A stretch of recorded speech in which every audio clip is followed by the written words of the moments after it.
pie is now served, and with it, thoughts on the common traditions that bring us together. They're from Hrishikesh Hirway, musician and host of the show, Song Exploder. Before I was born, my parents didn't celebrate Thanksgiving. Not until my sister and I came into their lives. Suddenly, these Indian immigrants had Americans for kids. And in the early 80s, one day, after making turkeys out of construction paper in school, I asked if we could have a Thanksgiving dinner. And they said yes.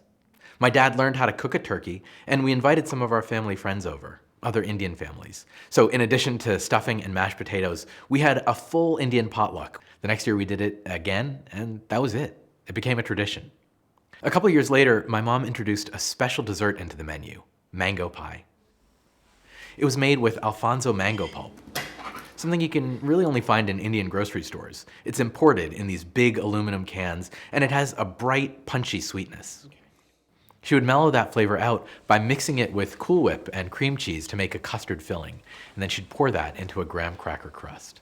It was, and still is, the best dessert I've ever had. In 2020, the week before Thanksgiving, my mom passed away after years of illness. We couldn't gather with others for her funeral.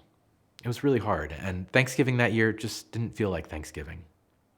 But last year, my wife and I hosted Thanksgiving again at our house, and I made my mom's mango pie. For me, it's a way to remember her and a way to share my upbringing with others.